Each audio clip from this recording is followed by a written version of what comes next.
What's up, guys? We are getting ready to leave California, and before we leave I figured, you know what, why not go and get me some good diesel on the way out. So if you don't know, if you live in this area, this is Fresno, California. They have R99, and not just any R99, they have HPR, which is high performance renewable. So I've done a few videos around biodiesel and why you should avoid it at all costs. Whether it be B5 or B20, they're all bad. Skip them. Especially if you're someone who let your diesel truck sit for, 4 weeks or more. You definitely want to avoid it because the manufacturers don't put this information out there, but you're supposed to burn out that fuel if you're going to let your truck sit, or you're supposed to pull your fuel tank down and spill it. Well, not spill on the ground, but you know what I mean. You're supposed to remove it and then add either an ultra low sulfur diesel, diesel number 2 without B5 or B20 in it. Now you might be wondering, well, why are you in California? Well, we actually decided to get the truck sitting a little bit higher. Mr. McGoy's, thank you guys so much for all your help. We just got done with it all today, and you're probably already seeing some videos drop now, but I figured I would go ahead and drop this video so you guys can kind of get my impressions on this high performance renewable. Now I am going to go online really quickly so you guys can get some more information on it and give you guys a better understanding of what it is and where you can get it from. I'm on propelfuels.com, so if you want to get some information, they have this page here showing you just a quick benefit look of this fuel. Now what I want to spend most of my time is on their fuel specification. They're basically comparing HPR to a number 2 ultra low sulfur diesel. So the first thing you'll see is cetane number. Now cetane number is very important because this is going to give you the efficiency for your diesel. Minimum 65 plus for the HPR versus 40. Now that minimum 40 can be like 45, 46 on the high end. Some number 2 diesels can even have up to like 50, 55. Now I will say a cetane number is only effective at that 60 range. So when they say 65, 75, the most efficiency you're going to get out of that cetane number is at 60 for a diesel engine. So just keep that in mind. Now up next is sulfur content, and sulfur does help with lubricity. They're saying max 5 for HPR, max 15, which is 15 parts per million because it used to be 500 before 2010. Aromatic content is basically like a hydrocarbon. This is really more so for like octane, I think, based off of some research I've done a little while ago. But lubricity says max 500, max 520, and then just down below here you guys see a few other things here. They're talking about the nitrous oxide. So this is why HPR is really nice. Hey, I'm okay with helping out as much as I can with the environment, so I would like to see more of this diesel fuel offered across the country. I couldn't show you guys me filling up because it was really busy and there's only 2 pumps. But Propel is not like a fuel station. I guess they just carry that fuel at certain stations out here. So in Fresno, it only looked like they had just 1 pump, and it's not in the convenient area for sure. But I will say, I got some of the fuel when we first got here. My truck was empty, and I probably put about, because it stopped me at $125, so I think I put like 17 gallons in the truck or something like that. And if you don't know, renewable is probably going to be cheaper compared to like diesel number 2, simply because of what's going on in the world right now.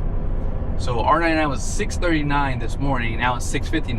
I want to say at some of the other stations like Shell it was at $7.25, and a few of the places it was like around like $6.98. Now when I put this fuel in my truck 2 days ago, the first thing I noticed after driving it was my truck got a little bit quieter. That was the first thing I noticed. And on top of that, I do notice, because my truck has weight loss program, when you're sitting next to it on idle, you don't really smell the diesel burning. And I like that as well. So less smoke coming out the back is something that I like too. Is it seems like it's getting a better burn, and that's because it does have a higher cetane number, so it's a more efficient fuel. Now as far as lubricity goes, that's something I'm not sure of, and that's why I want to go online and just show you guys some of the things that they talk about. But you guys know I do use 2 different fuel additives. I'll show you what they are here at some point, and that's probably the biggest thing you want to look at for your fuel for your diesel truck is what type of fuel are you putting in at the station, and what are the benefits. I love when fuel stations show you, hey, we do go the extra mile when we sell you diesel. But the biggest thing I like about this fuel is when you look at it going in, it's clear. And when you guys saw my last video I did on Cenex has a premium diesel number 2. And for the most part, their diesel is pretty clear. It looks like kerosene. And so I'm willing to bet you that's why I'm getting a little less smell. I'm getting a little less smoke. And it definitely did quiet down the truck. That was the first thing I noticed yesterday. Now you probably can hear my exhaust right now, and that's just loud because it's straight piping. But overall, the Duramax diesel, you don't hear a lot of the engine noise anymore because for whatever reason it's running a little bit more quieter. So we have 4 hours, 50 minutes, and 318 miles. Now, HB, where are we going? San Diego. No, say it to the camera. Turn around. I want you to tell the fans where are we going? San Diego. Why are we going to San Diego? To look at some camper vans. Let me tell you exactly why. Let me tell you why we're going to San Diego. Because my wife don't want to tow no more. She is done towing, guys. She done told me I'm getting a camper van whether you like it or not. And I said, well, I don't like it. So well, I don't care. We're getting a camper van. So if you are interested in Class Bs, now this ain't your mama's camper van. This is it's expensive. Like I think what we're gonna probably do in the future, if it's in the cards, that is, we might build a camper van, and we're going to see one that we really like, and if they allow us to film it, you guys will see it too. So we did actually rent one, and that's why she is all excited about camper vans now. She done told me she didn't want no more fifth wheel. So when I had the black dually, some of you guys remember, I'm gonna show you a picture of my black dually. My black dually was done up. It was all done up. I said, this is the truck right here. I can tow anything I want with this big boy. So I was looking at 45-foot fifth wheels, and I can't remember the name of the one we were looking at because it wasn't a really high-end one, but it was in the price range of what I knew we could deal with. And she was like, we're not buying this big fifth wheel toy hauler. And I was like, what do you mean? She's like, it's too big. She said, I want to go down inside. So then we compromised, went down to 32 foot. You guys remember the Alliance Delta 281 BH? It was a travel trailer, 32 feet. And it was great. It was great. And I would say if you're kind of in between whether you want a toy hauler or not toy hauler, if you want a fifth wheel or a travel trailer, I think that the Alliance brand, they do a great job with how they set up the travel trailers. It's like a good in between. Like if you don't want a travel trailer feel, I think that those are the best ones. And I'm sure Brinkley and there's a few others on that market that are probably like that too. But yeah, this Class B that we're looking at today, I mean, this is going to be on the Mercedes Sprinter chassis. And it's going to be the 170 wheelbase extended. That's how big this thing is. Dually. Even though it's extended, you can still park it anywhere. Yeah. And you don't necessarily have to stay at a campground. That is what I want to. I want to still travel. But I don't want to be towing, and I want to be able to go in my fridge, use the bathroom. And I do like that too. Yeah. But are you willing to tell the fans where you want to travel? Why we're getting a Mercedes? Because a lot of guys are like, man, like you should get the Dodge ProMaster, or Ram ProMaster, excuse me, or you should get the Ford Transit. Sure. Do you want to tell the viewers what you're trying to plan here? Well, the Mercedes just blends in well with other countries that happen to be in Europe. Oh, really? So you want to go out of the country? I see. Yeah. So yeah, there's definitely some things going on in the Brown family house here. So yeah, we'll see how everything works out though. It's nothing set in stone, but yeah, for right now, this is what is cooking right now. We're getting all the ingredients out. We're gonna massage them, and it's like YU burgers. Like before they kill that cow, they massage that cow. Think that it's in heaven, and it's about to be. Hopefully, you guys can see right there. You see that fuel economy? That's with 38 by 13.5s, lifted, leveled out, lifted. All right. So where are we getting for fuel economy? So 30 miles, we're getting 19.4. We're averaging about 51. We were driving in the city a little bit, so now we're going like 78, 79 right now because my speedometer dropped just a little bit. and I'm still working on how I want to fix that. I may not fix it at all, but yeah, with the truck on 38 by 13 and a halves, I can cruise on the highway and get like close to 20. Now on the way here, we were getting about 18, but I was going like 90 miles an hour. So I didn't really show that to you guys because I figured, you know what? I'm not really trying to get good fuel economy. I'm just rolling right now. So we were going about 90 because the speed limit's 80.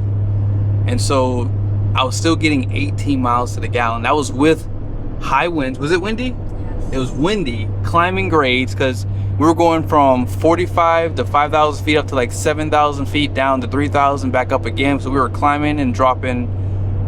And on this road here, it's more like leveled out. It's not windy today really, and you guys can see I can still get close to 20 miles to gallon. That's with heavier tires, and my truck does have that AEV front bumper, so this is not set up for fuel economy. And even still, this truck can get pretty dang good. Now, you guys know Nick Vasquez. He has the exact same setup. I just basically mirrored my truck to his. He has the 38s. The only difference is he has the Salta wheels and he has an AEV edition truck. On his computer, it was showing 11.2, I want to say. Now, remember, that's going to be city driving, idling, highway driving, and that's what he was getting. So you can get better fuel economy. I know some people in the comment section will sit there and tell you that, oh, you're getting the same fuel economy I get with my emissions compliant truck.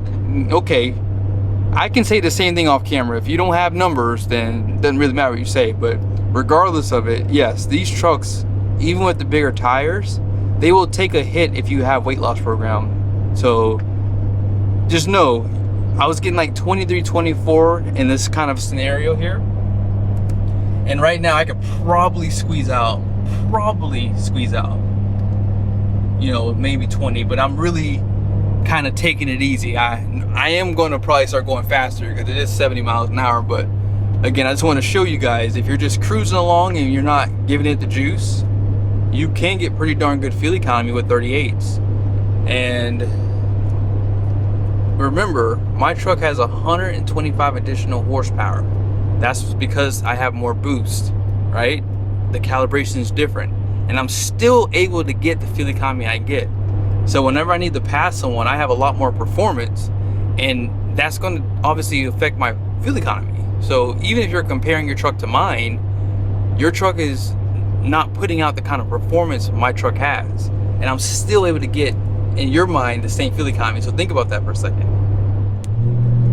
So hopefully you guys can see we are at 17.7 for this trip so far, and you'll see these beautiful views here in California. So we're just climbing right now. Unfortunately, we went from about 370 feet in Fresno. Now we're at, you can see on my iDash Pro here, we're at 1,490 feet, and we'll probably be around 3,000 or so, probably going through these mountains here. But I hope this video was helpful.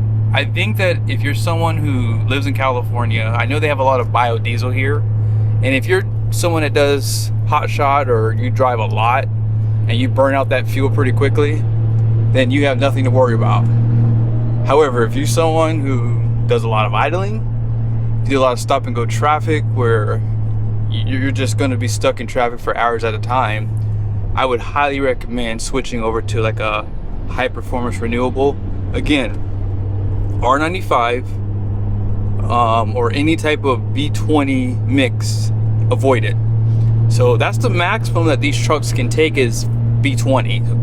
Okay, so just be sure to be mindful where you're getting your fuel from. And obviously remember, a place that turns their diesel fuel a lot quicker, like at truck stops for example, that's where you want to try to find yourself getting your fuel from, because if that fuel is sitting in the tanks, that's not good either. But renewable diesel does not have a shorter lifespan compared to like a diesel number 2. And all I can tell you is, based off of my research, biodiesel will create problems for you in the future. If you're going to keep your truck long term, I'm willing to bet you money you're going to start to see issues, you know, long term. And you might even have to start changing your fuel filters a little bit sooner if you're not someone who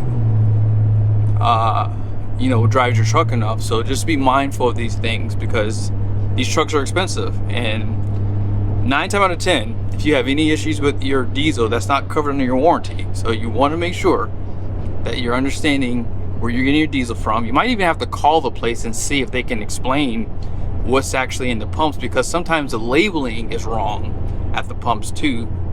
And I know it's confusing, I know it's frustrating, and I think that's how it's supposed to be. That's why we have to do a little extra research, and why I've been doing more of these types of videos to give you more information on what to look for. So hopefully we can get wifey in the driver's seat on the way home. Man, my ears will pop back. I can't even hear anymore. Wow, we're at 2,300 feet right now. We're just going up and up and up. I bet you we're gonna end off at 3,000. If I remember, I'll let you guys know, but yeah.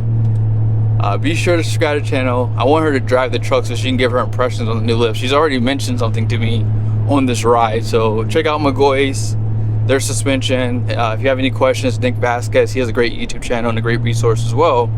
That way they can answer any questions you might have. Just a few minutes later, 3,250 feet.